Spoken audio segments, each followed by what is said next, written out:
Keep on this time.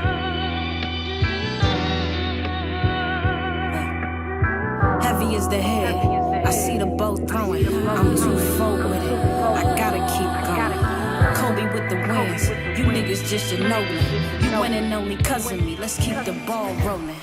No disrespect, Slim. Where is your check, Slim? Welcome to a live episode of the You Weren't There podcast. I am, of course, your host, Nia was here. We got my co-host, Chaz DL in the building. And before we even get started, let me thank each and every one of you for coming. You could have been anywhere in the world. Anywhere in the world, but you're here with me. And I appreciate that. It's Sunday, so we want to make sure that above all things, we giving God glory. None of us is here without it. No matter what you believe in, there is always something bigger than you. And so we thank you. We appreciate you for coming out. We appreciate the crew that came to help us. We appreciate you, Lou. We appreciate you, Steph. We appreciate you, Ryan. We appreciate you, Kimmy, Arthur Willis Spirits, classy bartenders in the back, and everybody that's here with us today. We love you guys. We appreciate you, and we see the value in you because we see the value in ourselves. And I think what we forget in our community is that it's very difficult to love anybody else if you don't love yourself first. And so that's a part of what we're going to talk about here today. What does it take to love yourself? Then how do you translate that into loving people? And then how do you translate that into building your life? Is that all right? Yeah. I said, is that all right? Yeah. Is that all right? Yeah. As y'all can see, I do this all the time, right? I feel like a professional. I can't tell. I feel like a professional. So what I'm going to do is let my co-host Chaz DL introduce himself. I'll let each of my panelists introduce themselves just by name, provide their social media, and then we'll get into the show. Welcome to the You Weren't There podcast. Chaz? Yes, man. Again, appreciate y'all. One more time, a round of applause, everybody. I am Chaz DL, CHASDELLE. This is the You Weren't There podcast, and I want to thank all the panelists that coming forth and being vulnerable with us. And I'm ready to get into it, and let's have a good dialogue, and let's get into it. So I want to start. Let's start with my brother to the right of me, and then we'll go on and everyone introduce yourself. Right? Thanks. Hello, everyone. My name is Prince Hall. I'm CEO of Community Love Hub. It's a local retail store at the National Harbor. It's called Community Love. It stands for Communicate, Unite, and Love. That's what my brand is about. I don't know if you ever seen Community Love floating around on a t-shirt or anything anywhere, but that's us. I'm a 6-year veteran out of the military. Thank you for your service. Clap it up. I'm in God's army, so let's go. Yes, sir. Thank you. Yeah, good evening. Welcome to Dryy Garment Care. I'm the co-owner of this space. We're dry cleaners by day, cultural hub by night. So tonight is just another reflection of the intentionality when we drafted my spouse and I this brand. Again, Ken Sandy, I am a proud entrepreneur, failed at most things in life, finally got a couple things right. And today what I learned was that success was more about margins and it was about people, culture, commerce, and community. And so again, that's very reflective of our brand. And today I just want to teach other small businesses the balance between economic success and being there for your community. It is possible. And so we've continued on the journey and we'll continue to do that. Thank you all for coming out. We are just enamored that you're in our space. So welcome. Thank you. What's going on, everybody? My name is Don Rico. Instagram, well, all social is @_Don Rico, _ DONRICO. I am a minister, motivational speaker, artist, and human developer. Outstanding. Yes, sir. Thank you. All on you. That's all on you. Ain't he cool, y'all? Hi everyone, my name is Baptiste. My name is Yves Jean-Baptiste, but I go by Baptiste. I am a real estate agent here in the DMV, but I also run my team, Tribe Residential. We serve pretty much the entire DMV. He's being modest. What I do predominantly is just help people get into homes regardless of every price point, and I think in representing our community in those spaces And I also do a monthly real estate investing panel, so I help people learn about investing in real estate and how to do that safely, like without fear of losing, your last dollar, but also sometimes not spending money to even get that same asset. Been doing that for 8 years and continuing on to serve our community in projects. Amen. Whoa. All right. Okay.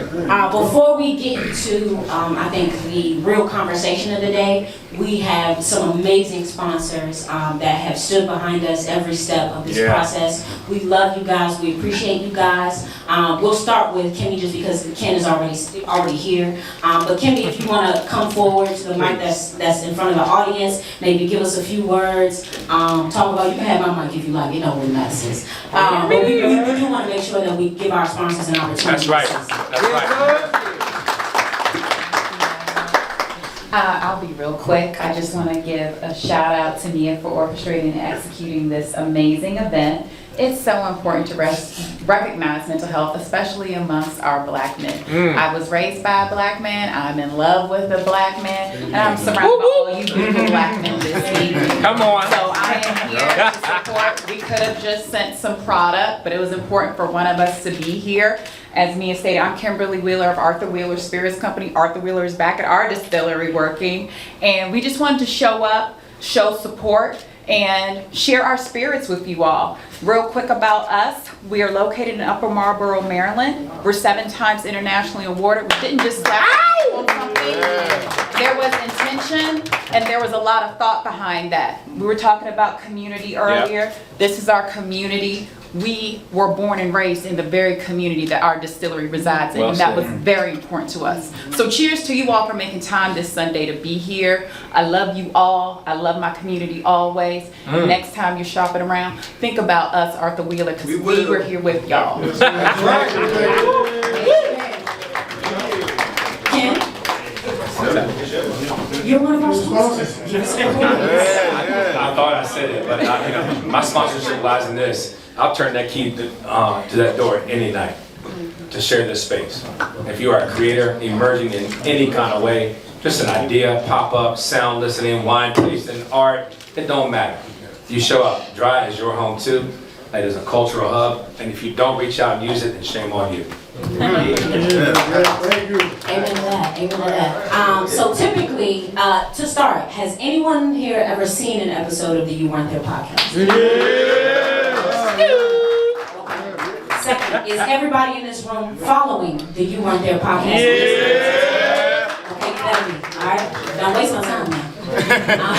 Make sure you also subscribe to us on YouTube at You Weren't There Podcast. We shoot episodes every week, of course, with Chaz as my co-host, and really I think the locomotive behind what we are attempting to do. To start, right, this panel is about wellness, it's about community, it's about financial understanding and how all of that plays into who you are as a person, right? Before you're able to build your finances typically, before you're able to build your portfolio, before you're able to kind of grow economically, it's very important that you understand who you are as a person, right? And understanding who you are as a person is about loving yourself and then being able to love those around you. I think very often we see, now more than ever, a lot of people who say they're about community, who look like us, and make a point to tear any Black person down that they can, and then talk about how they need our support, right? That's not what we're doing.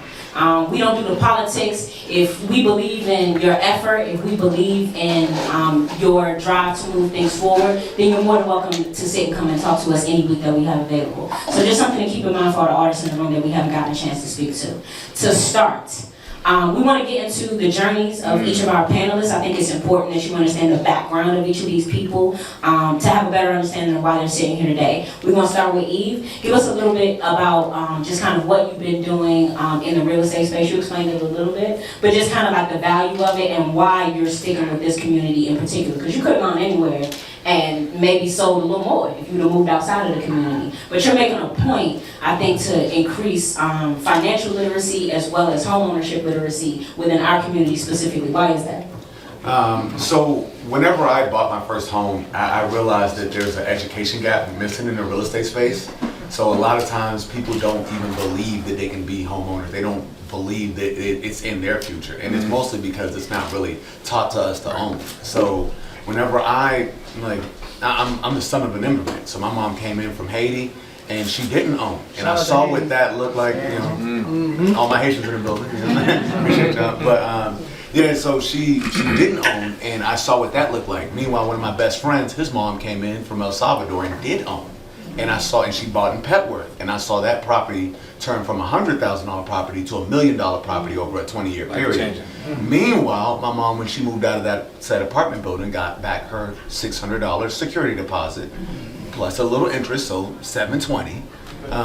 And I saw the difference in that wealth impact. And so when I got in, I made it a point not to be a renter, to be a homeowner. And then as I started my real estate journey, just people get attracted to your energy and your message. That's right. So a lot of times for me, it wasn't about me making $1 when I helped you. I never looked at the price point. I never looked at anything.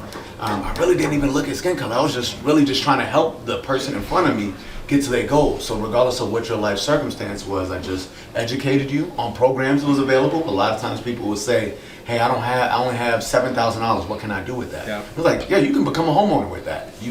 Here's the program that's available. Here's NACA. Bank of America for a long time was giving 17 grand grant money, free money to anyone that could buy. Like right now, FHLB, that's $20,000 of free money, forgivable money to buy your first property. And all you gotta do is just raise your hand up and say, hey, I wanna buy a home. And know the right person. And have the right people look in your corner looking after you. So when I started just with the intentionality of helping people regardless of what income, showing them the different pathways that they could purchase, showing them investing strategies. Because I started out and I did Airbnb and a house hack. So my first property turned into multiple properties because I moved in it, could barely afford it, got a co-signer, then asked for closing help, and just circled anyone that was doing real estate. I would shadow you on your job site. I would go help you lay your construction. I'd go pick up materials with you just to be around you and learn. Yeah. And all of that knowledge and game is what I passed on to the people I worked with. So I did that, and it helped me acquire more properties. And then right now I run a real estate team called Tribe Residential. We're helping kind of pass that same message along to everyone in the DMV and Baltimore and Northern Virginia. And then outside of that, I run a monthly investing in real estate seminar. So I do that almost every month, investing in real estate. So you can come in, free game, no payment. We're gonna serve food. It's gonna be some champagne. You're gonna drink. You're gonna network, and you're gonna learn from like-minded individuals. And I always bring in other panelists to come in and speak and share that knowledge. And that's been my entire journey. So to date, I've been over that 8-year journey. I've been fortunate enough to sell, over 200 homes, $50 million worth of real estate. I serve on the board of directors for the Association of Realtors. I'm trying to think of the other things I've done, but it's just, for me, it's not necessarily been about the accomplishment. If somebody asks me how am I doing, I'm like, man, I'm blessed and I'm busy, and that's what I'm thinking about. Yeah, struggling. It's hard out here. You were in ministry, right? And I've known Don a long time, and let me tell you, child, the work is real. When you see him, there's a package being presented to you, right? And that package tends to maneuver a certain way in this world. But Don has grown, married, children, in ministry, giving God all the glory. Why? Appreciate it. It's simple. When God speaks, you listen. I've done everything under the sun, against what God says. And so I live boldly in my sin. And so because I was bold in my sin, I'm going to be bold in my faith. And the reason that I got into ministry, honestly, I never forget, Valentine's Day, my wife was just like, hey, let's go to church. And I was apprehensive. I was always a believer, but I didn't want to go to church. I was one of those believers that thought I didn't need a church home to have a relationship, right? And so because she asked me to go, I was like, I'll go. Went there, I'm sizing up the pastor, he Gucci down, I'm looking at him like, man, I know this company congregation, you know how we do. So she like, she tell me, she like, stop and listen to what he's saying. And I'm like, okay. So she checked me, and I was listening, I'm like, okay, cool, this brother, he talking some good stuff. And that's when I heard God say to me clearly, like, this is the stage I have for you. Because, I was chasing music, and my music was, destruction. It was destructive to the community, the whole nine, you know, because I'm from DC, Ward 8, Southeast, you know, so I was a product of my environment at the time, and, you know, God had given me a vision of a stage that I interpreted as being music. But when I was in that church, he said, no, this is what I have for you. And so I said, well, if this is what you got for me, I need you to make it easy. And then literally the next day, my godbrother posted his ordination. And so I reached out to him, was like, yo, how you do it? And then he was like, man, just come to Bible study. Went to Bible study, that was 2023. And I've been a minister since 2024. I'll be an associate pastor next year because I'm still on that track. But it's more important for me to save souls. Won't they do you it? know, and just be better. Like I said, I've done enough bad in my community, so I'm just trying to right those wrongs to the best of my ability. Thank you for receiving that. Thank you for receiving the call. And you said a lot of failures, right? I think when we look at black entrepreneurs in particular, we only look at when they've arrived, right? Nobody ever wants to participate in all the failures that happen before you arrived at that point. Nobody wants that part of the journey, right? But I think it's important to have a black entrepreneur who has accomplished, who has achieved, and who has arrived to be here to speak to all of us today, because I think that's the point that many of us are trying to get to. How did it happen? Well, it's funny you mentioned arrival. I don't know that I've arrived. I tried to arrive at many things, and I think, with no disrespect, that's what got me failed. But let me be super clear. When I say...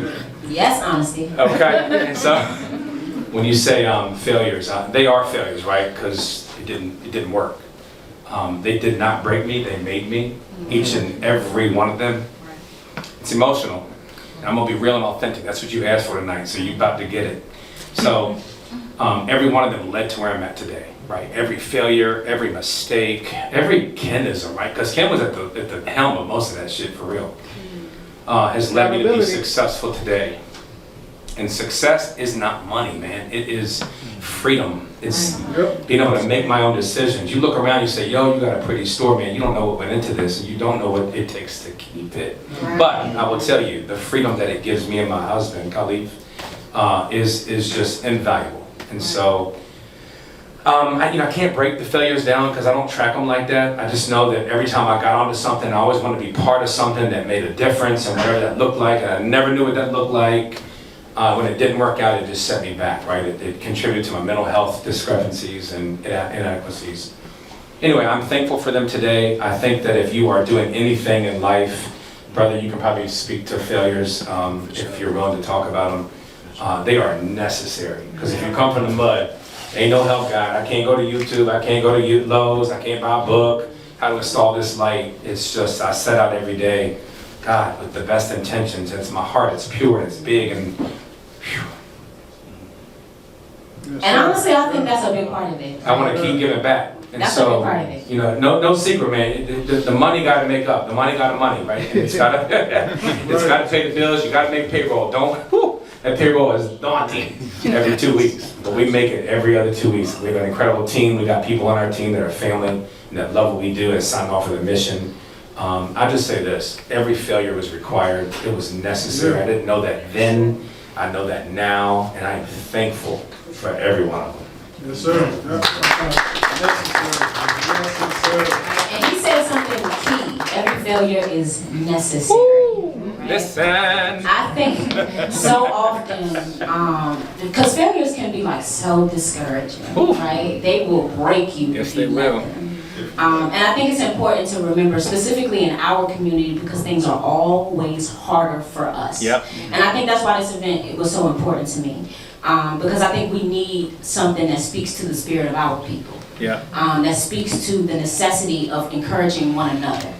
Because it is hard being black. I ain't gonna lie to you. It's hard being black. And it done got harder and harder under the current circumstances. We don't say names. But you know who I am. And I think what I have been reminded of constantly by God, by those I love most, is that while failures are necessary, the other part of that is fail early, fail fast. Yes. Get it over now. with, right? Because the faster you fail, the faster you learn, the faster you learn, the faster you grow, and the faster you grow, the faster you move forward. Can I speak to that real quick? Absolutely. I'm a late bloomer. Hear me, late bloomer, because I didn't fail early.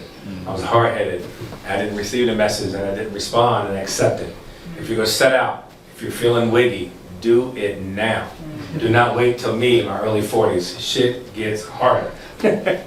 Change is harder when you get older. So please receive that tonight. Fail early.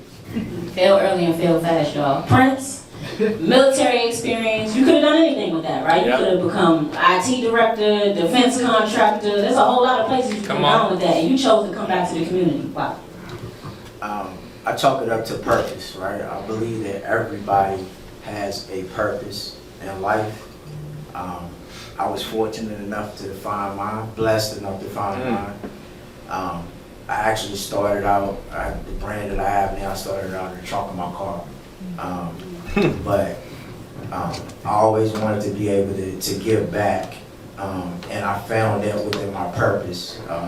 The military played a part in that, probably because when I went overseas, I went to Iraq, and being there, I saw a lot of poor people, right? And a lot of them look like us, right? And so I think we have a tendency to be comfortable where we're from and not pay attention to what's really going on. But it made me realize what was going on back home wasn't right. Yeah. Right? It started to stick out like a sore thumb. I was living in Petersburg, Virginia at the time. The Berg. Shout out to the Berg. Where it all started at for me.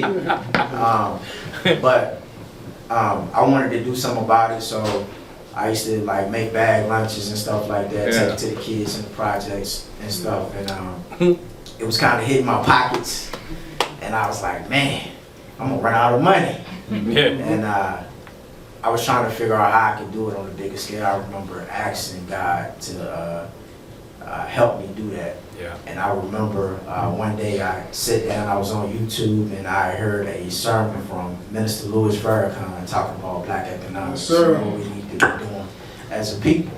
And the light bulb went off in my head, and I knew exactly at that moment what I was supposed to do. So I took a thing that was a hobby of mine, clothing, and I turned it into, it's a $1 million business today. Come on, you better speak on Yes, it. sir. Yes, sir. What did he say? $1 million. He said $1 million for y'all that didn't hear. For y'all in the back. But I'm so happy and blessed to be able to find my purpose, and now I'm able to create programs, things like that for kids, where we teach them entrepreneurship, retail management, customer service, graphic design, different things.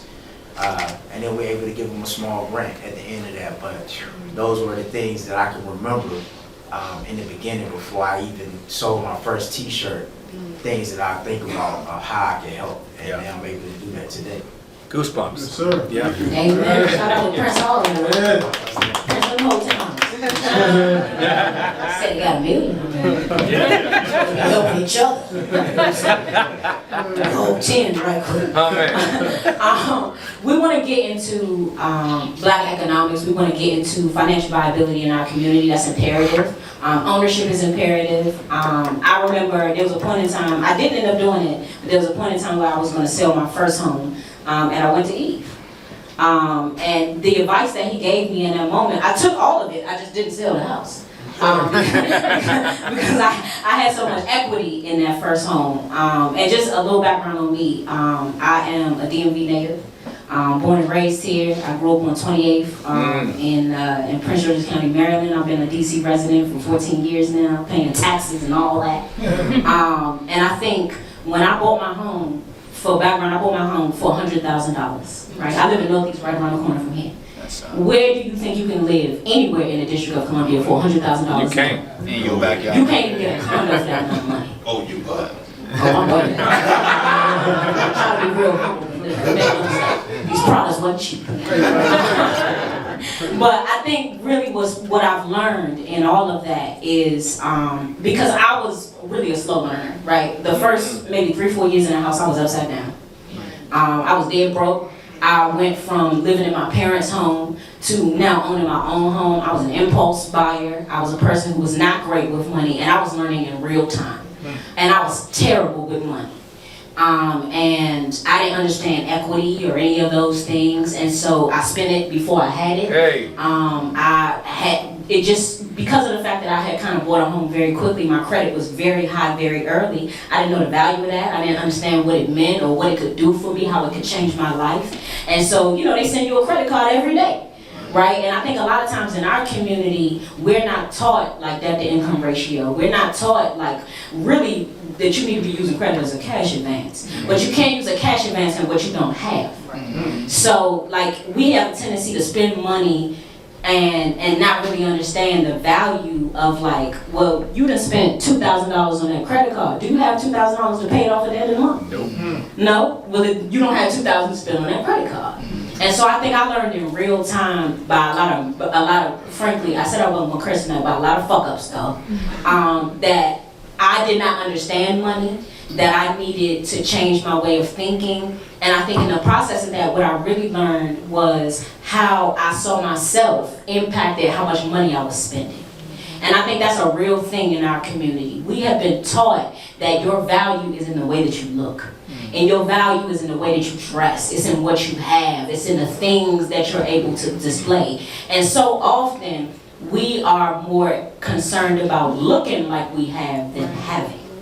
And so I think, what does that mean, right? That means that like who you are as a person directly impacts the way that you handle money. Yeah. If you don't love yourself, then you tend to spend on things to try to prove to everybody that you love yourself, to try to prove to everybody that you're doing something that you're not. It's important that you love yourself first, because then that's reflected back into how you handling your future. And that's really what money and viability is about. It's about your future. It's about you being able to take care of yourself long term. The mamas and the daddies that we've been fortunate enough to have that have been able to kind of move us forward in life, they will not always be here. And at some point in this life, you can be all on your own. And when that day happens, you need to know how to survive. And I think as black folks, if you haven't learned that, right, if you didn't come from a household that taught you that, you got to get it from somewhere. And so we want to kind of start with that tonight. But the whole of that starts with who you are as a person. And I think black men in particular, right, there seems to be a little bit of a, maybe not a little bit, but a lot of it, of this like brigade against our men. And I think what we need to always remember is the importance of family structure. That's something that Chaz emphasizes to me daily and often. Is the importance of the black family and this sort of targeted effort to tear it down or to make you feel like it don't matter or make you feel like it's not important. And that doesn't mean that you need to have a man in the household, but certainly if you are fortunate enough, I think, to have, to come from a two-parent household, to be moving things forward in a two-parent household, if you're raising children, loving yourself should be a big part of what we teaching these kids going forward, right? And so in the effort of loving yourself, right, we want to focus on the value of black men, at least for the start of the conversation. So I have a question for each of our panelists. We're going to start with you, Eve, right? Male silence, because I feel like we live in an era where, like, we don't want to hear the voice of black men. It's being silenced. It's not as important as it once was. Is male silence a lack of care, or is that a form of protection for black men? I mean, I can. I know, I do this often. Let me tell you. I'm a professional.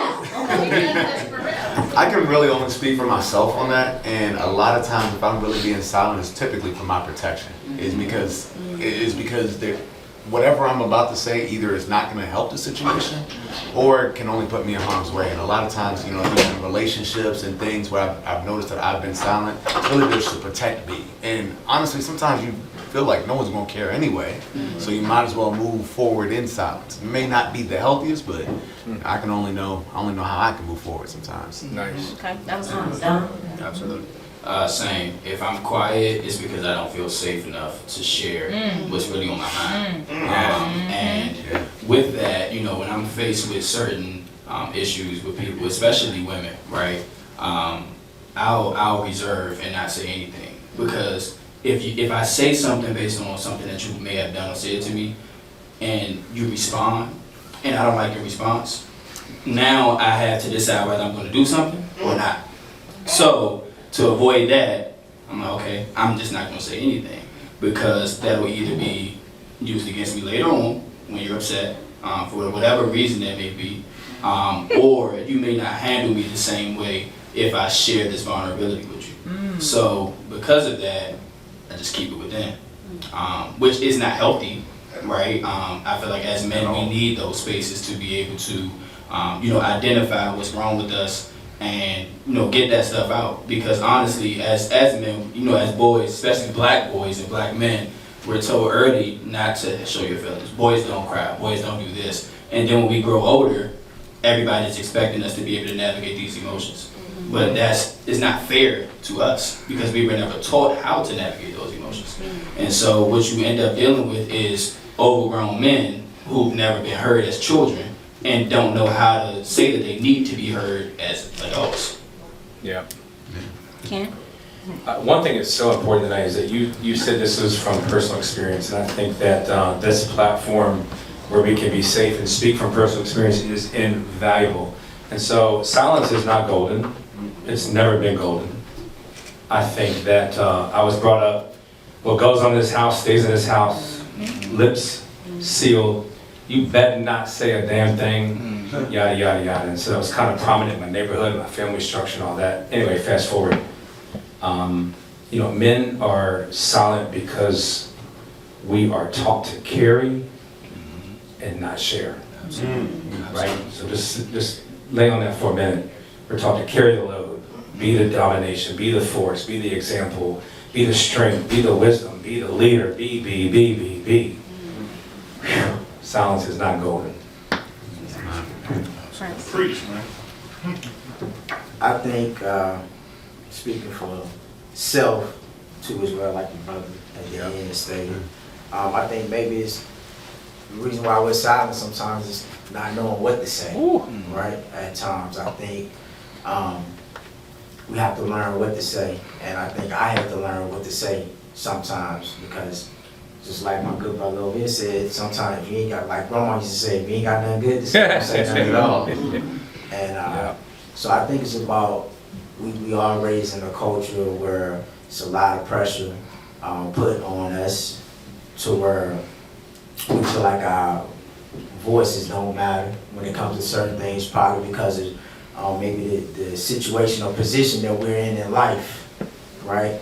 Can also it give you a different confidence when you're in a different position in life, and you feel like okay, I can be vocal now, but that shouldn't always be the case. Yeah. But yeah, I think that we gotta be a little bit more vocal. I think that we need to think a little bit more about what we're saying, when we say it, how we say it, and just let it flow. And I think it needs to be an even exchange between the woman and the man when it comes to that. Yep. For sure. And I think as a woman, right? Because we can't be no pygmies up here, so we gotta offer another perspective, right? I think that it is absolutely true that a lot of the men that I've known, been fortunate enough to know in this life, do not feel safe enough to share with women. And I think that there are many instances where women tend to, self-included in past life, we tend to use some of those vulnerabilities against you when we get upset, which is unfair, which is ungodly, and quite frankly, just generally immature. But that's not always the case. And I think that there are a lot of situations where, as women, we're wondering, do I make you feel unsafe, or is this kind of communication simply unfamiliar? And those are very different. And I think that because men are often trained to just kind of carry the load, and to endure in silence, you've gotten now into your 30s and 40s, and that's what you've become used to. You've become used to just being quiet. Well, okay, I've matured emotionally, and I'm emotionally aware. I'm self-aware, and I have emotional intelligence. And so I hear you, I see you, and I want this situation to grow and to evolve, but I'm not a babysitter. Right.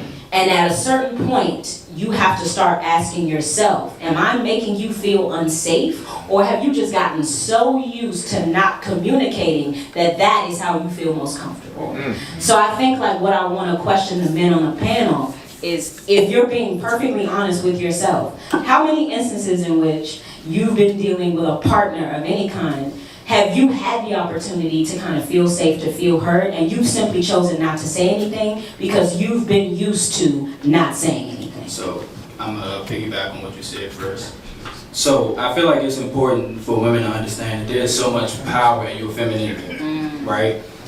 Anytime my wife and I has had discord, right, in my new mature, emotionally aware years, as you so eloquently put it, whenever she tries to meet me with masculine energy, I tell her that's not gonna get you nowhere, because I'm a man, right? So I'm king when it comes to masculine energy, right? We gonna bleep that out. But Go when ahead. it comes to it's the idea or you know what I've noticed that if she comes to me and she's like she's softer, right? She's hey baby, I didn't like when you da da da da da, or hey, we need to have a conversation because when you did X Y Z it made me feel da da da da. My defenses have now gone down, right? Just a little touch on the neck, rub my head or something when you telling me bad news, and I'm gonna take it way better than if you come man with you, because now who you talking to? Right? So I feel like it's important for women to understand that you all are powerful, far more powerful than we are when you're in your feminine energy.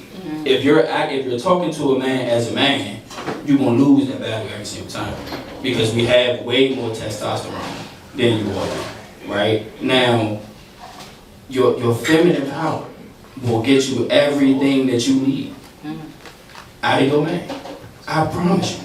Like, if you, like, no funny. If my wife come in the house and she just start playing in my scalp, man, baby, I'm gonna try to go move the world immediately because you made me feel good and not like I'm in the house with an enemy. So, and to your second question, right, there has been times where she's said things femininely, right, like the way that I wanted, but to be honest, I wasn't ready to give the answer. Or I didn't know how to say it in a way that was delicate enough where she will also feel safe. And so, you know, but there was still communication like, hey, give me some time to think this through before I just give you an answer right now. And then we'll revisit that when I have the right words to say versus just shutting down completely. Yeah, I mean, one of the things that I'll kind of lean on that statement is that as a man, I told my wife, I meet you with the same energy you come at me with. So if you come and at me with like positive energy, that's what you're going to get met with. If you come at me with aggressive energy, I'm also going to be a bit aggressive. I don't actually I'm not great at like bringing the situations down. I stay level-headed, but at the same time, there's so much stress and what I'm currently going through in my whole life that if you come in and you add stress on top, it's like the bottle's getting ready to pop off. Like that's what we're having. So a lot of times for me, that's where the silence comes in, is because I do have so much stress that I'm dealing with on a day-to-day basis. I'm carrying that around. I'm really overburdened. And now here you are coming with that, not with whatever. It could be a ton of things, you know, like especially when you have children, there's just, it can get crazy. But it's, for me, that's one of those things reflective of energy. And then secondly, early on in like previous relationships, I noticed that I would be very silent and very like non-communicative about my emotions because some of the women that I've dealt with would take things told to them in confidence and then use them intentionally to hurt me. I mean, something like that's the craziest thing, because when you notice that, it makes you distrust so much more. So it took me so long to open up to my wife later on, because I had to be careful that she was not one of those individuals. So. Ken? Can we refresh the questions? Yes, so, wait, what was the question again? I'm sorry for going through this thing so down. Yeah. I just, I hope this is, I want to take advantage and go a different direction. And I don't mean any harm. These are organic conversations. I'm They'll getting go in. called, it's a frequency. Gentlemen, you offered a one-way version, and so, and no offense, it was very much what your partner was bringing you versus what we were bringing each other. I just want to point it out because I think it's an opportunity. I think breakdowns are breakthroughs. This is not calling nobody out. We showed up for the we are here, authenticity, transparency, and that's all that I know in about 55 years of life. So just a real quick observation. I believe you mean well, but I believe that I heard a one-way kind of You're not wrong. correlation. Anyway, my higher power would have not let me go if I ain't bring it up. Yes. And I don't have a man-woman house. I have a man-man house. So if y'all think y'all got complications, I'm gonna talk about it.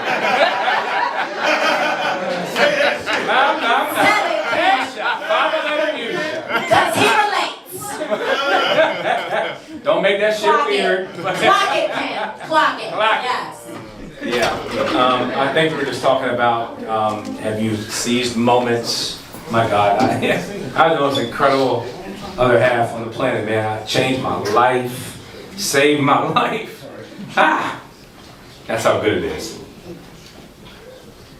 And this knucklehead, this bus head right sitting here, man, I am, Jesus Christ, I'm a bus head. Yeah, it's countless, right? How many times that I didn't take the compromise or the advice. I'm good at giving it, I'm horrible at taking it. You know, I'm a fierce leader, right? So, yeah, it's my way or no way, and all that bullshit. But anyway, the answer is yes.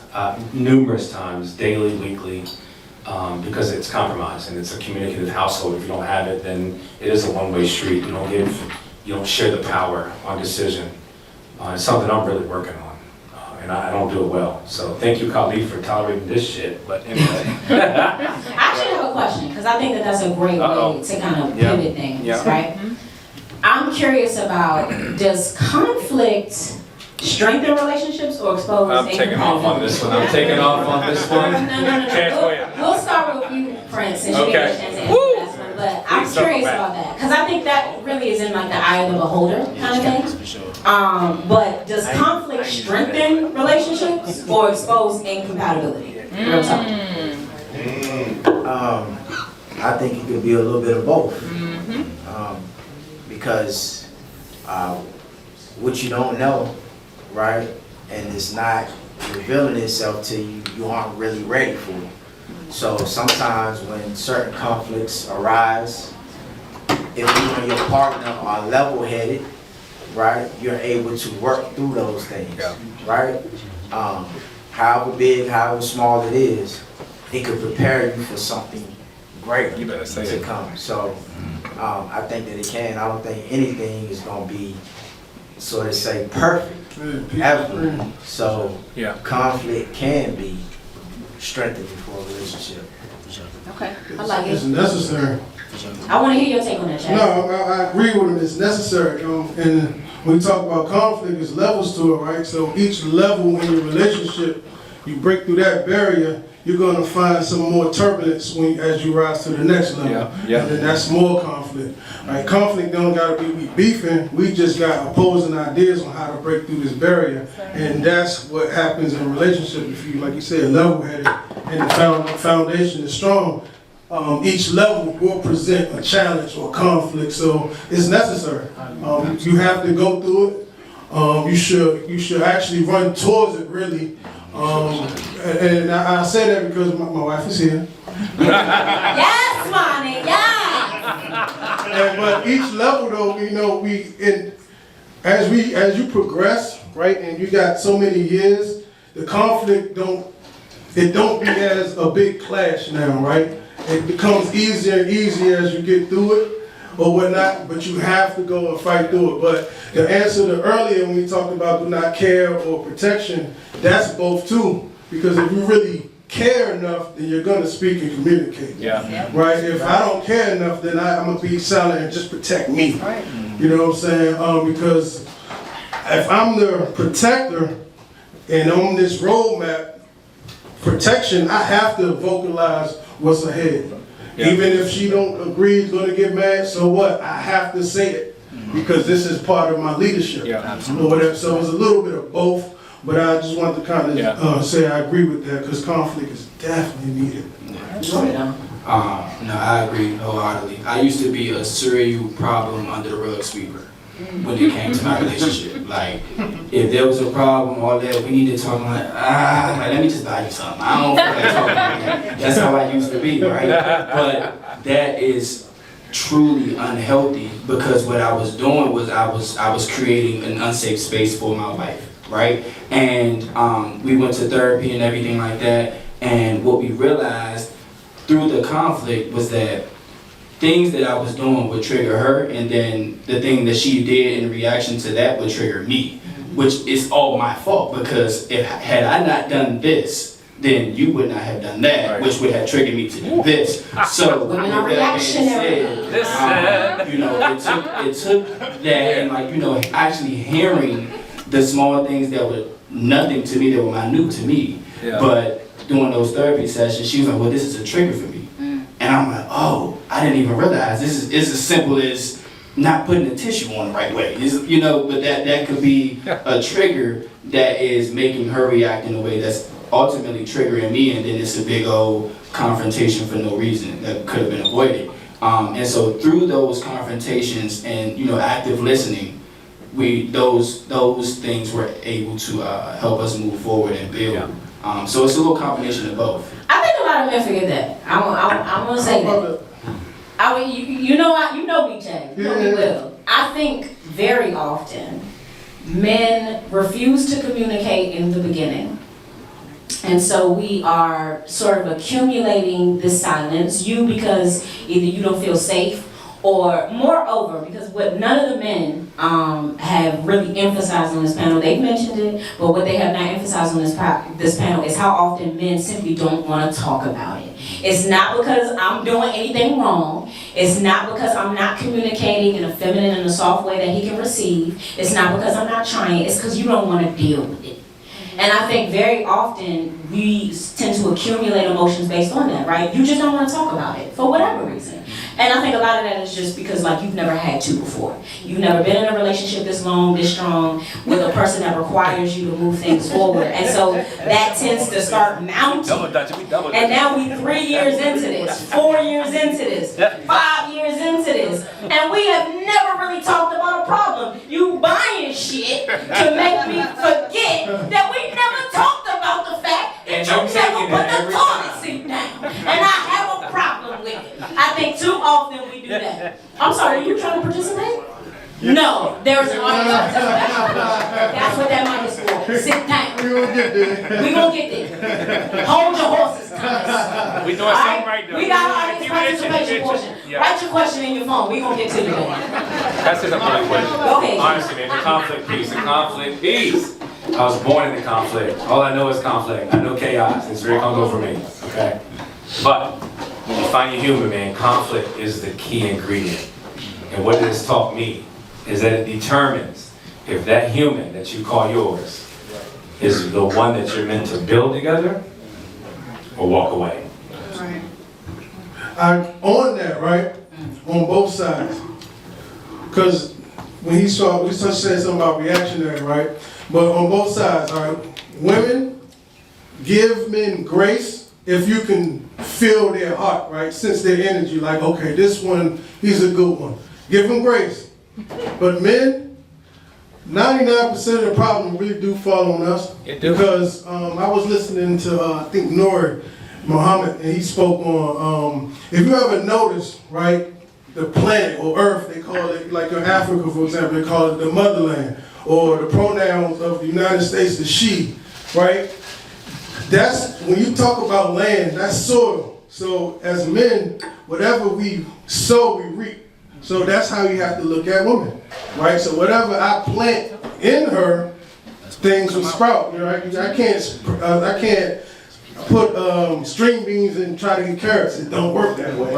You know what I'm saying? So if we keep that in mind, then, you know, really it's whatever we put into them, because there's no such thing of a no good woman unless there was a no good man. And so we come into the relationship with understanding that, then that solves most of the problems. And then on the back end, sisters, give men grace, because it's knowing what we're dealing with out here, we have to understand, like she said, we're not raised to communicate this, that, and the third. So bear with them and try to work with the man to teach him how to communicate, because as experience, my wife will tell you, in the beginning, I was a stone wall.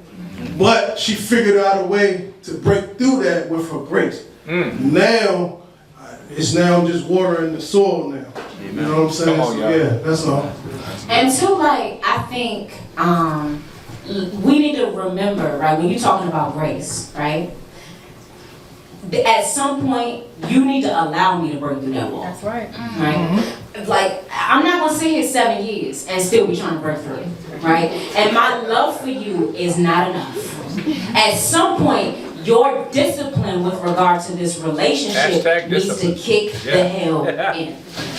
Women are not gonna wait 6, 7 years, and especially now, I think we are well aware that we live in a time where like women would rather be alone than deal with your nonsense. We have arrived there. Women do not value marriage the same. Women do not value commitment the same. Women do not value relationships the same. So the reason for that is because at some point, men have to start to shift. You have to start communicating. It's been 5, 6, 7, 8 years. How long do you think that woman gonna wait for you? And guess what? Another thing for men to remember, and I think this is very important, 8 years that is crazy. if you are not trying, 8 years crazy. if you are not trying, 8 years is That's crazy. crazy. But you know what? He no good at 8 years. Come And I'm on. gonna tell you why I said that, right? Because I have a lot of older people in my family. I know women in my family been with guys 40, 50 years and still are not married. Oh no. Not because they don't necessarily want it, but because that's not on his agenda. We don't need that. We've been together all this time. We got a house together. We got kids. What we need all that for, right? I really come from that. So I think for me, like, no, love is not enough. You need to have discipline as a man too. Come on, say And a that. part of that, like as a man, a part of your discipline is that you have to be trained to desire growth. You need to be training yourself to desire evolution. You need to be training yourself to want more. If you want more money, more success, more power, who do you think helps There you to go. initiate that for Come you on. except for a partner? Yes. I think so many men miss their blessing. They miss their purpose. They miss their deliverance. Because you missing a woman or a man or somebody in your life who can help get you there. Partners are a helpmate. Their job is to help. But you can't get to your helpmate because your massive ego is in the way of you moving forward in your own life. At what point are you going to stop doing that? And all the money, all the success, all of the nonsense like that in the world don't mean nothing when you sitting in that big house all by yourself. You going to end up like Shaq. Y'all see what he be saying? Nigga 60 years old still out here chasing 24-year-old girls, sad that he lost his wife and his kids. You want that for yourself? At some point, you need to instill some discipline in yourself. And discipline is not just about growing your finances. It's about you growing as a person. And that's true for the women too. Because on the other side of that, right? You've been mean and nasty You better and say it. ornery and I'm glad we got here. ways. Sweetheart, you are 36 years old. You mean to tell me you don't know how to treat another person yet? Let's talk about it.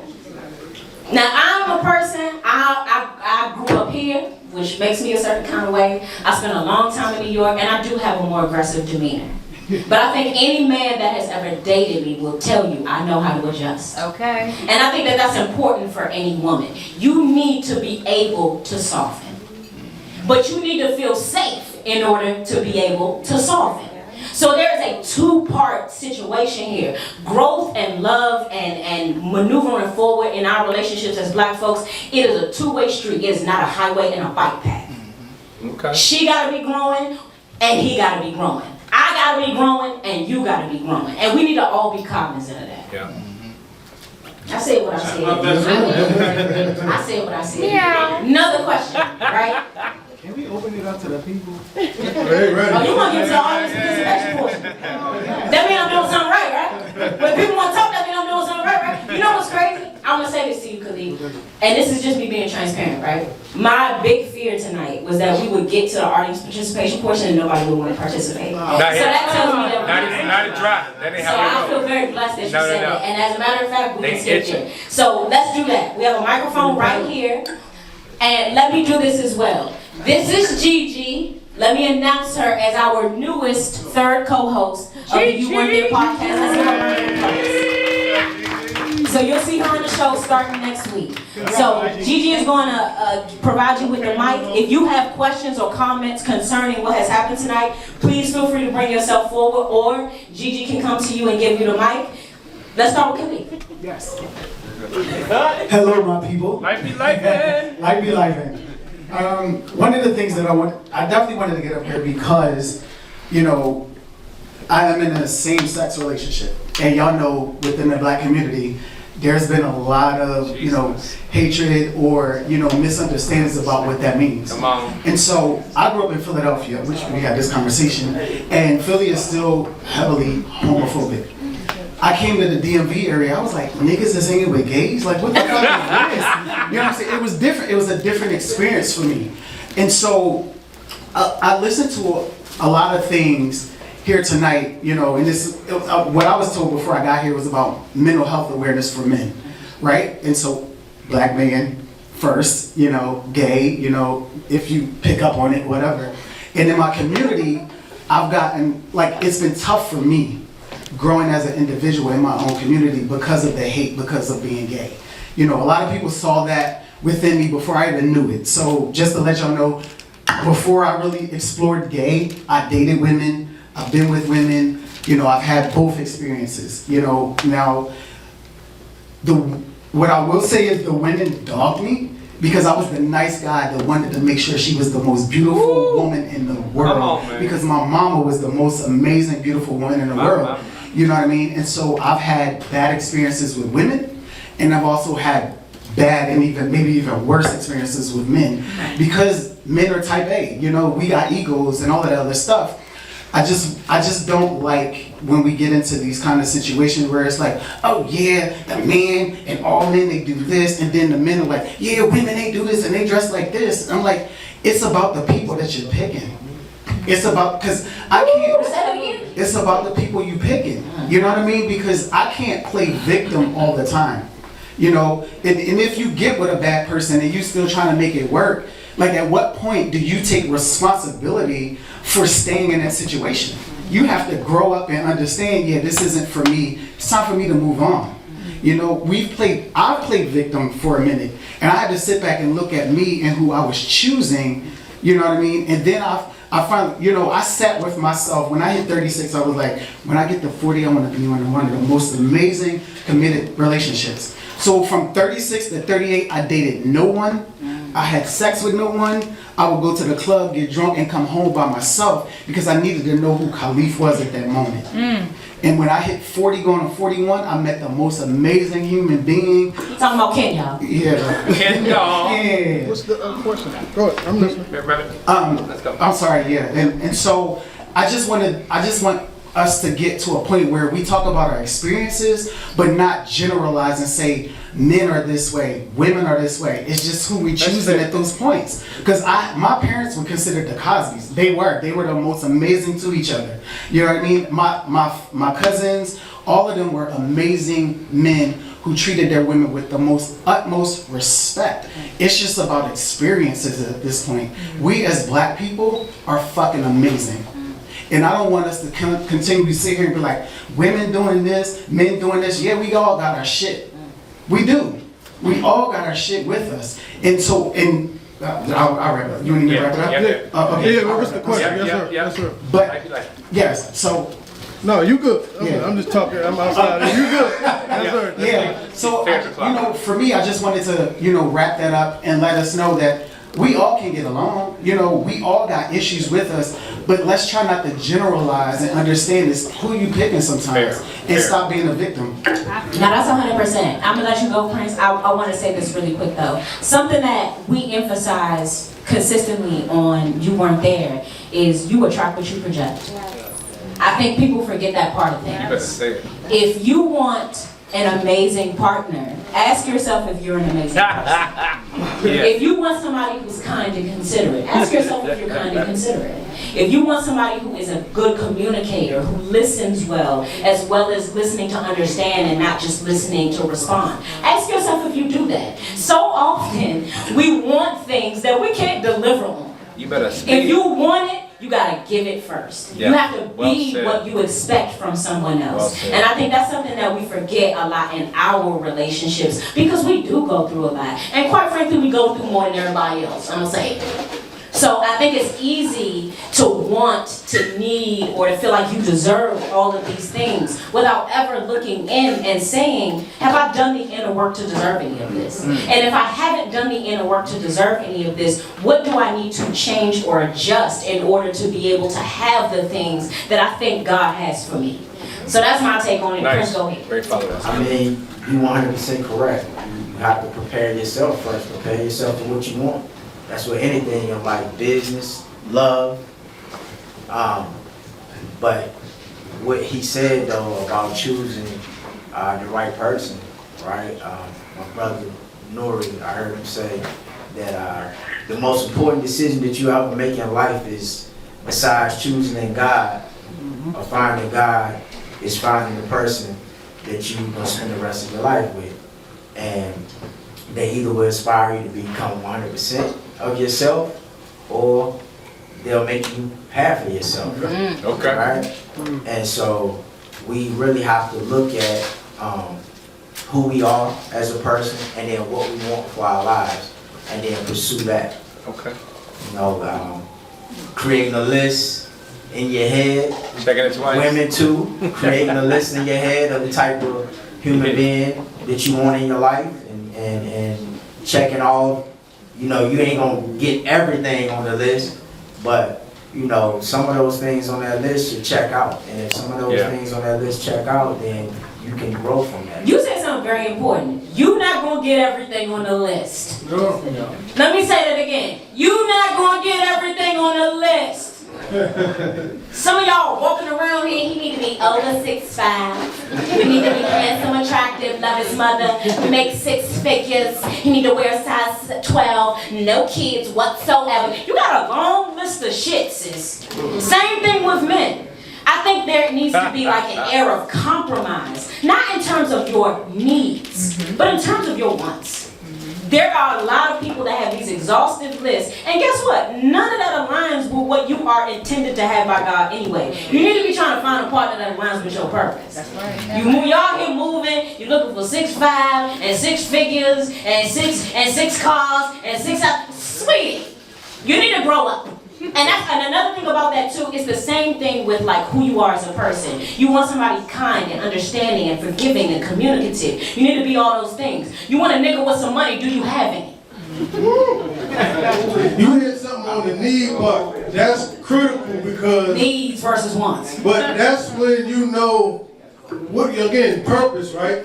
Right? So she said something earlier, help me. Right? So if I have a purpose, and you know, I know what the journey entails with how to get to a destination. Now I need to just check off what is required in my helpmate. That's the need part to help us get to this destination. But I see you. Yeah, I just wanted to go on that. We talked about a lot of different things, but partnership is actually one of the biggest parts of all of this. Is that for me personally in my relationship, when the partnership made us both better. You know, like she helped introduce me to people that I wouldn't have known. She helped me kind of like launch my career. And in turn, I was making good money when we met, but I make a lot more post us meeting. You know, so sometimes that's one of the biggest things that get overlooked in relationships, is that you guys shouldn't come together and it's like, I make 50, you make 50, now we both make 100. It should be multiplying. I make 50, you make 50, but when we came together, we made 250. You know, like, so that's really where a lot, like when you talk about partnerships in these relationships, and even to where I was going to go with the conflict resolution, which is purely, if you're in constant conflict, then no, it's not positive. Like, it's your ability to resolve them and then improve upon them and then continue moving forward in that relationship and building. And that building part is so huge, because a lot of times people will pick partners that they can't build with. And so you shouldn't be with that person. And you got to just pick the right person to help you build the next leg of your journey. No question. Because I think like, just like I'm talking about like women, 6'4", 6 figures, 6 cars. Fellas, don't think I forgot about you. Because let me tell you something, though, BBL don't raise children. Okay? You need a partner who has a mindset that can move things forward. And I think men forget that too. I'm talking to you, Ali. I see you looking shady. You looking shady in the back. You need a partner that can help you grow. Right? And no matter how good she looks, no matter how bad she is, if she does not have a mindset, a spirit, a heart that's going to help you be a better man, what have you accomplished? You got a bad bitch that you got to take care of forever. So what you're doing is babysitting. At some point you need to grow. And I think I've said this before on the show. I think that men evolve in every way, sometimes except for what they like physically. Their mindsets have evolved, their spirits have evolved, their money has evolved. But what they like physically is still who they were when they were 18 years old. And that's why they can't find She you. talk about this all the time behind the show. Last show, resizing it. What now? One show. She can bring this up. I want to know y'all thoughts on that part, though, for real. What are y'all thoughts on that? Do we grow, past the physical? I agree. I will say I've grown. I realized. He agreed. Y'all heard that in the back? All right. I realized that what I was chasing, like she said, since I was 18, ain't made me no good. You know what I'm saying? Now, like it's like as you grow, again, the physical is important for sure, but again, her looks ain't gonna raise your kids. Right. And so my wife is the most beautiful woman in the world to me, right? Sure. But she ain't at all what I used to go for. You see what I'm saying? But in the time that we've been together, I've grown so much because of her, right? She's put me in positions, she's helped elevate my mind, and with that, we raised our kids as a unit, and our lives has been on the up and up since we started taking each other serious. Now, the ones I was with before her, you know what I mean? It was hanky-panky and keep it pushing, but it wasn't really, it didn't sustain me because after the physical, after you get past that, oh, I did it, I conquered that, it's like, what else you got, Yeah, man? wasn't that? You know, so once I realized that it wasn't nothing else, it was like, I got to do something else. So I agree. Yes, sir. I agree with it too. I want to hear from the man in the audience. Marte, you got something to say, brother? Carhartt jacket. Go ahead and give him that. You a smart brother, Marte. You are toxic. That's why I want to hear. Alright, so say you got a career in like nightlife or you're an artist and shit like that. I bet I don't mean to curse. How do you manage that with a partner that wants to change you and keep you away from that and feel like there's nothing but temptation out there, even though it's lucrative for you? Keep it G with you because I've been there. Like, I'm gonna stand up so you can see me. I've been there. Like, I done rap, I done been in the streets, you name it, I done had every car but a Ferrari, you know what I mean? I done had the bread, the whole nine, and being in those environments, bro, with the temptation, she right. Because it ain't gonna do nothing but have you and somebody else better at the end of the day, not focused on what you really could be building with her. You know what I'm saying? Especially somebody who got your back. Now, it's a difference between, controlling and jealousy versus just wanting what's best for you.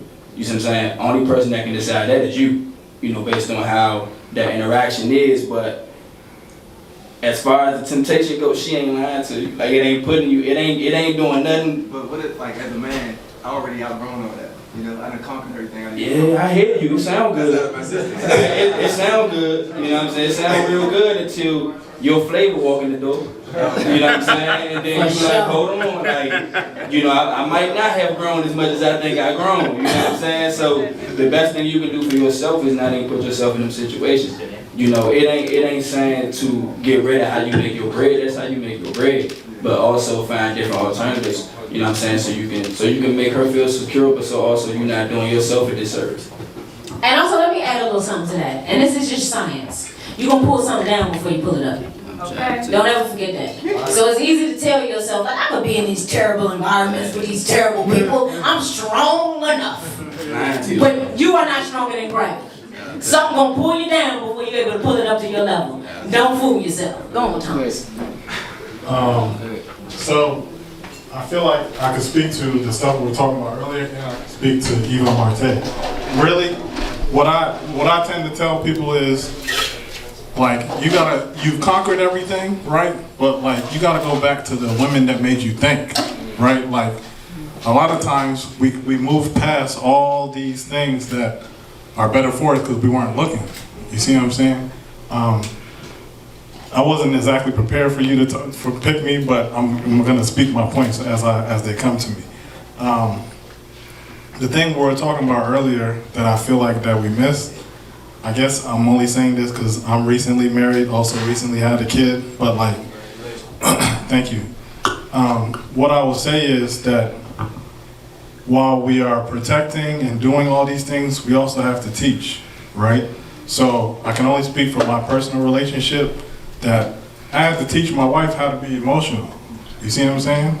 I'm an African man. African men, whatever y'all talking about, Spanish men, like whatever, we don't have no emotion. Like I've never seen my brothers cry. I cried when my brother beat me in Madden. You know what I'm saying? Like I've always had these emotions. And at times, sometimes you gotta teach the person in front of you how to handle you. You see what I'm saying? Like I had this talk with one of my nephews, and he was talking about how this shorty he'd been dealing with his toxic wisdom. And I was like, if she left you right now, would you cry? Then you should fix that. You see what I'm saying? Or if you when y'all get in an argument and y'all and you don't feel like if y'all get in an argument and you feel like it's getting to a toxic place, that means you don't feel safe. And you want a safe place when you come home. Like that's what no matter what side of the spectrum you're on, gay, straight, whatever, we all want a soft place when we come home. That's point blank period. If I don't have it, I'm gonna go somewhere else. Right?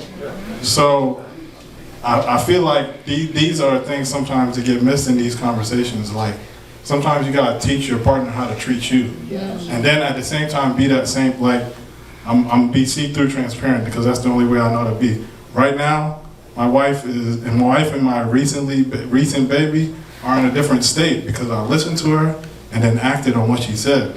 You see what I'm saying? And right now, that's what's best for her emotions and her well-being, so she don't get in postpartum and all that stuff. At the end of the day, you gotta look at the person in front of you and just get aligned with it. That's it. That was real. That was real. And that's true too. I think like often, that's difficult too though, right? You have like all of these previous relationships and previous experiences and childhood experiences or trauma that you've gone through throughout your whole life. And experience creates natural bias, right? The things that you've gone through, the things that you've experienced in this life all form who you become as an adult. And I think it's easy to forget that like, despite all of your experiences, you have to focus on what's in front of you. Yeah. Right? And I have to love this person the way they need to be loved. Right? And myself the way that I need to be loved. Right? I have to let you know what works best for me in this situation. You have to let me know what works best for you in this situation. Assumptions do what? Make a what? Okay. All right, long as we know. So I think that is an extremely important point that he mentioned, and I'm so glad that you brought that up, Thomas, because that's true. Like it's easy to take all of your life experiences and then that become the basis of how you handle your relationships with everybody. That's not just in your, because I think so often, even on our show, right? I think we forget that there are so many different kinds of relationships that are equally as important as your romantic ones.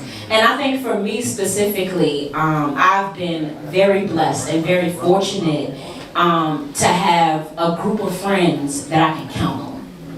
People I trust. People I can go to for anything. People I die for. People who kill for me. You understand what I'm saying? That is hard to do as an adult. And so, and I've had those relationships built over the course of many years. I've known Baptiste since college.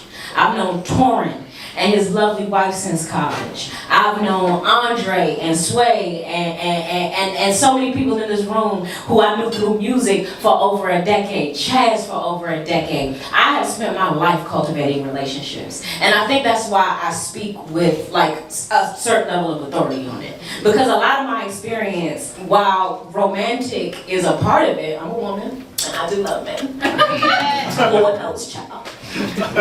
So many of my relationships that are the most important to me have nothing to do with romance. And that's another side of things too. Don't be leaving your friends behind when you jump in these relationships, when you get married. It's important to make sure, speaking of, 2 more of my friends from college. They late, but they here. I think like cultivating, investing in, being accountable in your friendships as well as your romantic partnerships is extremely important. I was a person who got in a relationship and tended to isolate. Everything becomes about this nigga. And I tended to forget about the people in my life who were there. Yes, Sway, I know. You know, yes, I know. I remember him too. He's the past. The point being that I learned from that. And that's the important thing. It is important to, no matter what mistake you make, to remember to value all of your relationships the way that you value your romantic relationships. Because at some point they may end. Relationships and people get divorced, those things happen. You need a support system behind you in the event that those things occur. Yeah. And I think that that's something that sometimes we forget. That's something that I used to forget, is the importance of investing in your friendships as well as in the romantic relationships that you carry on. Because you need people. Nothing gets accomplished all on your own. Look where we are tonight. I would not be here without you. I would not be here without Chaz, without Lou, without Steph. People need each other. Don't forget that in the relationship that you're building. I know your partnerships are important. They're important to me too. But don't forget the friends that made you the person that you are, that helped you to establish that relationship to begin with. You learn how to communicate from having a bestie. You grew as a woman from having friendships around you that you felt safe enough to open up to. You know what safety looks like because of the friends that you have in your life. Those relationships are important too. Don't ever forget that. Do we have any other questions in the audience? Okay, perfect. Go ahead. Shout out to Grizz. Hey guys, my name is Grizz. Mia knows I'm like a ponderer, so the question I'm about to ask you might sound a little wild, but okay. Got it. All right, cool. All right, so I know everybody on here is on social media. We get bombarded with constant relationship TikToks and constant relationship reels. And I feel like, I think Mia, you said it earlier, it's like a constant attack on relationships, a constant attack on being with your partner, etc., etc. Me and my shorty, we hear every time something pops up on TikTok or something, we kind of try to bid on it because it sounds so fucking crazy a lot of times. But a lot of niggas up here are married, so I'm asking the married people, when y'all see that type of stuff on y'all social media, or if your shorty is like, or you feel like your shorty's being influenced by social media or the constant bombardment, really it's a psyop, the psyop of information that's being flooded. How do you guys handle that in y'all relationships? I only take away the positives. That's how. I only take a look at the positives. So one of the things I implemented this past year was doing like a tape. We took a day and we just planned our finances for this coming year. And I found that on social media. I saw another couple do that. I saw a couple plan a date night, some relationship like stuff. So it's like social media feeds you everything. So they feed you the negatives, they feed you what's toxic, they feed you what's positive. I just try to look at the positive things, and then that's what we implement in our relationships. All the other stuff is just noise that we shove to the side. Hello. What's going on? It's funny you mentioned social media. I speak nationally from a business standpoint on social media and the equity and all the messaging and how valuable it is, and I'll speak loud. We've done it all, my spouse and I. We've responded to the bullshit. We've fallen victim to the false confidence and the fake flex. And so I think social media is a blessing, a curse. It's evil, it's good, it's bad, it's valuable, it's invaluable. I would argue that be careful, right? I think that you all should have collective conversations when you are motivated or inspired by anything in social media, and you discuss as a partnership in a family structure, does this have valuable to our unified front? Does it bring value to our mission? Does it bring value to our concept? Does this bring value in general? And I would argue, 9 times out of 10, it probably don't. So, experience, right? We're speaking from experience. That's all I got. I hope it's worth something. For me and my wife, bro, like you said, for the most part, we bid. Like, we'll see something, we laughing at it. If it's something serious, we can have a candid conversation about it, but we don't let it affect our day-to-day. One rule that I have in my house is we don't go to bed mad at each other for nothing. So, whether we disagree over something that we seen, or, she might bring something to me, like, look at this, or vice versa, I might bring something to her. And if we don't agree with the other person's view about it, it's like, man, it ain't us, we ain't dealing with that anyway. So, why we about to get mad about it? But for the most part, yeah, we bid too, bro. We laughing and giggling, like, look at this, look at that. We sending memes all willy-nilly, so. Prince, what you got? I'm not married yet, headed there though. I'm in the mood for a relationship for Yes, sure. sir. That's intentional. I think it's a lot of things out there, yeah. Social media, is a lot of negativity on there. There's a lot of positive things too. So take the meat, leave the bone, right? But it's a lot of books and different things like that out there too. That's on relationships and on self-building that we should be invested in as well. So don't get too invested in social media. Don't forget to read too. So, I mean, you know. Now, facts. And like, there's a lot of therapizing that takes place on social media. Let me remind you, how many people are giving you therapeutic advice on Instagram who have not yet graduated high school? Please stop listening to these Instagram memes providing you with life advice with not a single master's, PhD, or high school diploma in the building. We need to stop that. There's a lot of therapy taking place on social media from people you have no idea where it came from. Spirits transfer. It don't matter what you believe in. Spirits transfer. You need to be very careful about what you ingest, about what you take into your spirit, about what you allow to swim through your mind, about what you are cultivating in your own life. It is dangerous to be paying so much attention to social media that you forget that there is a real life to be lived. You need to go outside sometime. You need to touch some grass. You need to talk to a woman in person and not just in a DM. You need to talk to a man outside and not just in a DM. I'm getting so sick of this. There are so many grown people who have no idea how to interact with other human beings in real life. If they can't send you a DM, they don't know how to interact with you. I scroll through TikTok so often, and a person is sitting right in front of somebody. TikTok, do your thing. Tell me who they are. When you are 5 feet from this nigga, I don't understand. We gotta get out of that, like as a people. Stop listening to this crap you see on social media. And I'm entertained by it too. I think it's funny too. I personally am a person who actually comments and makes fun of things. I go viral all the time for making fun of people on Instagram. It just is what it is. But it is important to remember to go outside, to be amongst other people. For me, this is why what we're trying to do tonight is so important to continue going forward. Because you need to be around your people. You need to be able to talk to somebody at the beginning of the night. A few of you missed that. I'm looking at y'all because y'all in the front. All y'all in the front missed it because you was all late. We're gonna talk about that. But in the beginning of this, one of the things that I said that I noticed nobody did in the room was get up and talk to somebody you don't know. Now, why is that? Why are we so nervous about going in an environment that is built for you to be able to go up to a stranger and say, hey, how you doing? What's your name? This is what this is for. Why are we so nervous about that now? Sociological effects of COVID. Say it. Give her a mic.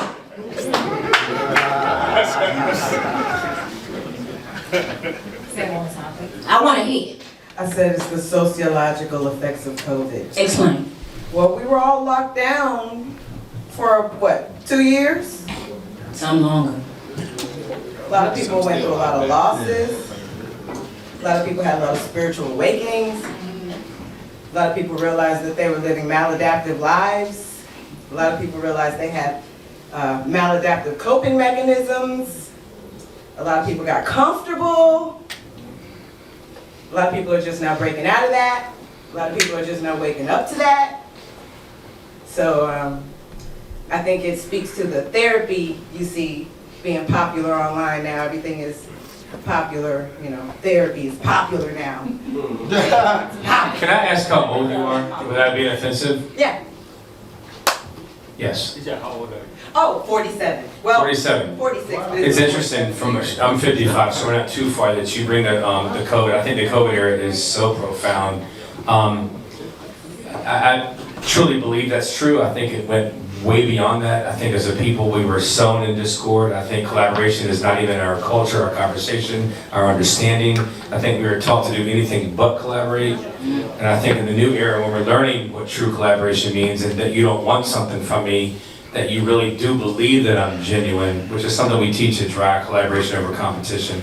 Man, it is a mindset it is our biggest struggle as a company, teaching other minority-owned businesses how important collaboration is, right? It never seems to fail me that there is a huge disconnect. and that you meet me as an enemy, or that you feel together we don't achieve more. And I believe the COVID is relevant, young lady. I believe you are nailed it, especially for even younger folks. It was meant in love. Yeah, I'm a Southern boy. I'm got country roots. 47 is young. It is young.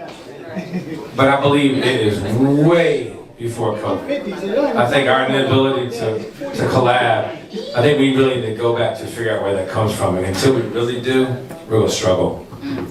Real quick, I just want to add to that because y'all spoke social media. Remember, social media too. How many in the room pray? Everybody? So, social media is to a degree, is designed to interrupt our connection to the Most High, right? So when we praying, it's a form of meditation. A lot of times the images and stuff we see, things we receive, intercepts our prayer to that phone call to the Most High. So try to limit that as much as possible, really, because that is the goal, is to separate human connection, but really to separate us from the Creator. Because when we close our eyes and meditate, sometimes that last image of, a naked female that's on my feed might intercept my phone call to the Most High. So I just wanted to throw that part in. I'm sorry, man. Yeah. Sorry, it's not a question, it's a comment, but we also have to understand that things are put in place to break us apart, right? Especially as Black people, they have been put in place for generations to break the family apart. So we have to understand that, right? And take things that we see with a grain of salt. Yeah. We are stronger together, and we have to remember that. Yeah. So I want to speak really quick to the social media piece, just because I'm a data nut. I run every company we own by analytics and metrics and data and people.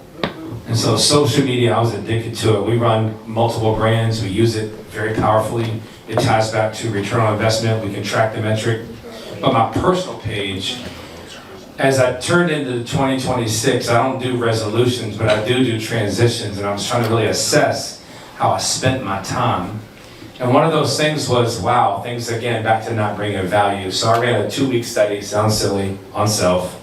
And week to week, I was in the 32 to 37 hour on my personal social media. Now, you could argue there's value, it had none, it was corrupt, it was demonic, it kept me stuck. It was such a waste of time. I deleted my page. I was traveling one time, somebody said something inappropriate. I'm just like, oh my God, I'm sharing too much of my social life. I'm too accessible. This is absolutely all about me in a very shallow way. I deleted my page on a plane coming back from Miami. And since then, 6 months later, the load, the refreshing moment that my life has is invaluable. So, point to social media. We got a comment in the back. Brother. Nate Bennett is in the house. Yeah, no, I'm coming to her. Yeah. Come on, Nate. Oh, Jay, you can go right after Nate. Oh, my bad. We brought up social media. I heard something on social media not too long ago that talking about the Bible. The Bible's been used to oppress us as a people. It's also used as a vehicle of inspiration.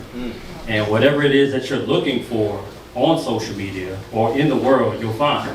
So if you're looking for a reason to break up with your lady because she's causing you stress, that's what you're gonna find. Come on. If you're looking for a reason for inspiration on social media, I know many people in here through social media. They don't know that I know them. I met you through that, Nia. I met Ken through that. That's right. I got familiar with Arthur Wheeler through that. This young gentleman, Jay, right here, I met through social media, and I'm meeting here tonight.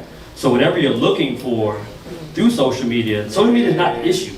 You'll find what it is that you're looking for when you put that energy toward that thing. Listen.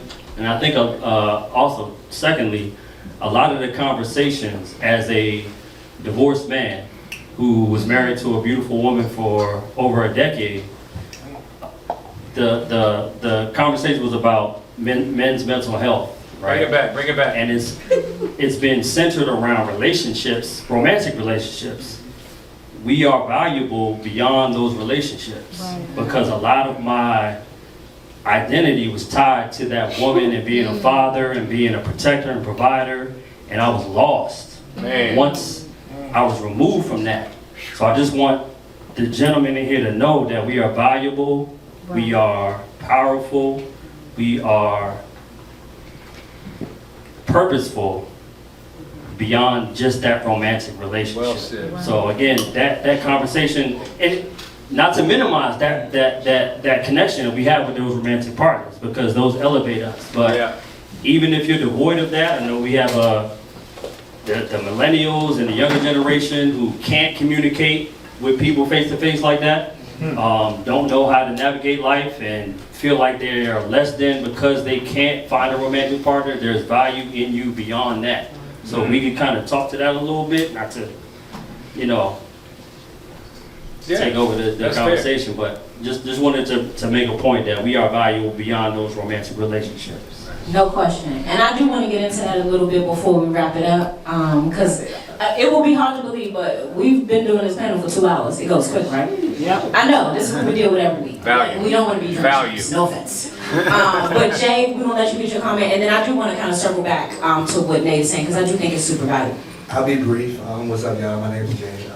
This is a phenomenal conversation anyway. With social media, just know that privacy is power.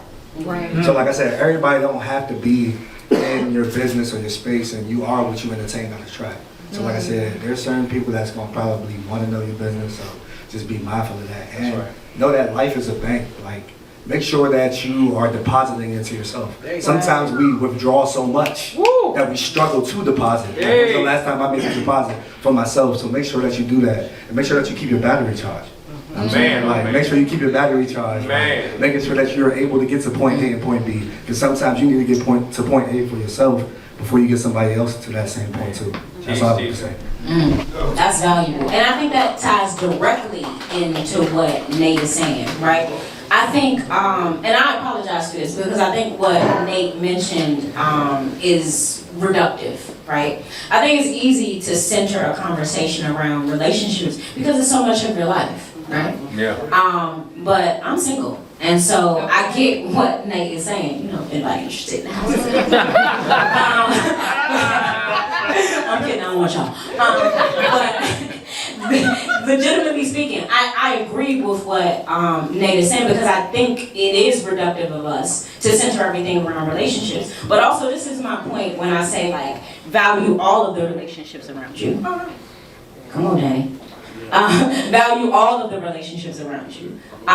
Because, like, your romantic partnerships are very important. They have an extreme effect on your life. I don't need no mic, baby. I do this all the time.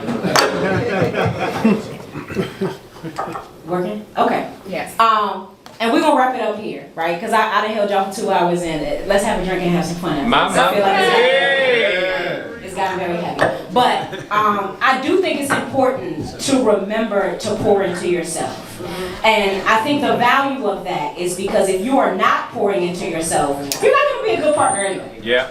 You're not going to be a good friend. You're not going to be a good girlfriend. You're not going to be a good boyfriend. You're not going to be a good husband. You're not going to be a good wife. If you are not pouring into yourself, it becomes very difficult to invest and pour into anything else. That means your dreams, that means your ambitions, that means your purpose, and that also means other people.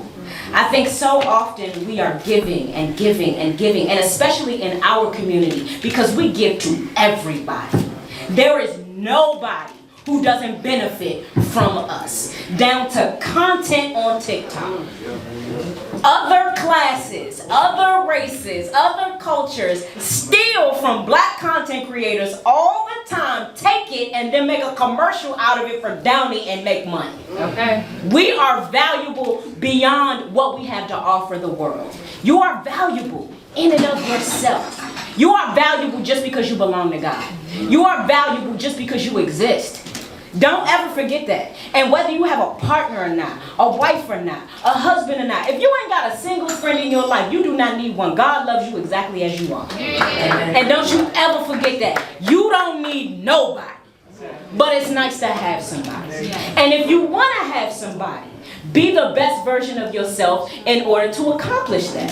If you don't want nobody, then that's fine. We're going to turn the music up and we're going to have a good time. I'm sorry, y'all. I got to do one segment. It's called Flip the Script. We almost forgot. Just for everyone, just one question, and then either this or that, and then give a brief why you say what you choose. Okay. So, in lieu of the conversation, don't have to be romantically, but just in general, would you rather feel deeply loved or deeply respected? And that's why Chaz is here. Down there. Deeply respected.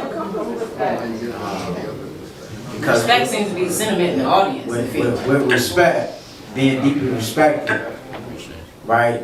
You showing enough love to respect, and so you creating boundaries with respect, and love is sometimes boundaries.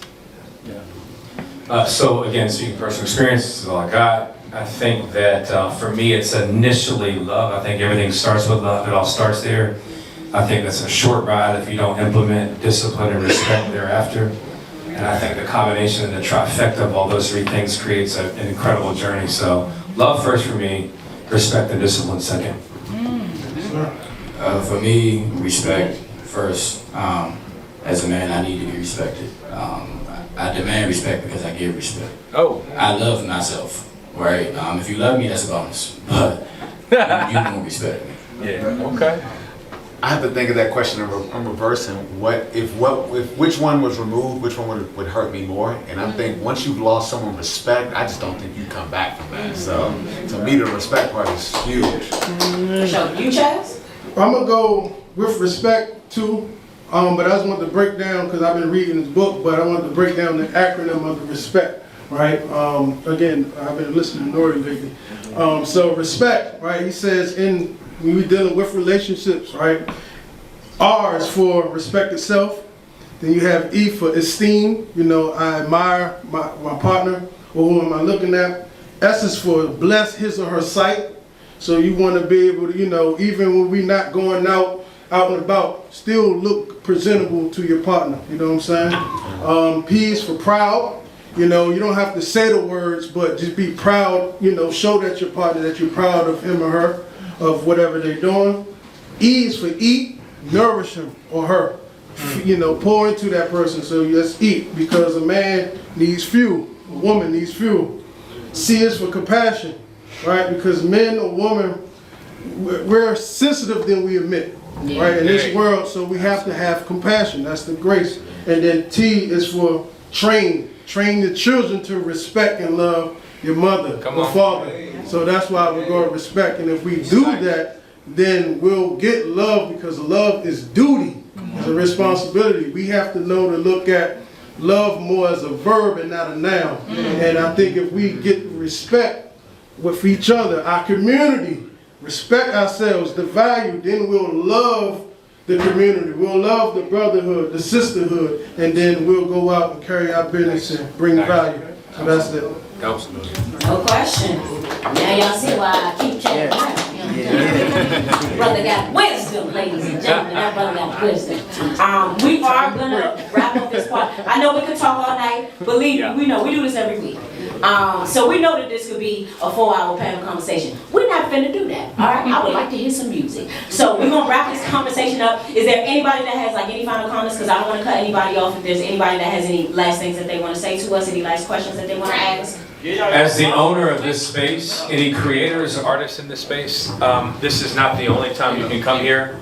If you have a vision and you want to use this as a cultural hub, please contact my husband, Ryan Villagram, who's in the building. At some point, make yourself known, Ryan. This space is for you. If you don't take advantage, I'm going to say it again, shame on you. Ryan's the VP, so Yeah. 1 second. Okay, good evening, everybody. My name is Janine, and I just want to say that in summary, Young lady. young lady, yes, that's me, young lady. Okay, I'm sorry, bear with me. I've had a drink. Okay, yeah. And it was delicious. Thank Have you. another one. Come on, Arthur Wheeler. No, I need to get home safely. But I just want to say in conclusion that I heard a lot of common denominator being work on self. And so I just want to leave everybody with what I've been doing. And it's a woo-woo term called shadow work. Yeah. It's where you actually embrace those contrasts. A lot of people call them failures, conflict. I call it contrast because without the sun, you can't appreciate the rain. Without the rain, you can't understand the beauty of the sun. So where do you start? You start with self. And what does that look like? It looks like research from a scientific point of view, because I like to think of myself as a mini scientist. You don't have to accept criticism, but you can poll the people that you trust. Ask them personal questions and listen to the feedback they give you. And if you ask enough people and they say the same thing, maybe that's a clue that that's something you can work on. And use that as a way to start to work on yourself and to just look at yourself in the mirror and say, for all your flaws, I love you because I have to. Yeah. Okay, not because I want to, because I have to. That's how the work starts. You don't need anybody else. That's right. Not everybody believes in a higher spirit, a higher power, but I do. And so that's where I meditate and that's where I go and I ask for inspiration to help me see the dark parts as a part of me so I can be whole.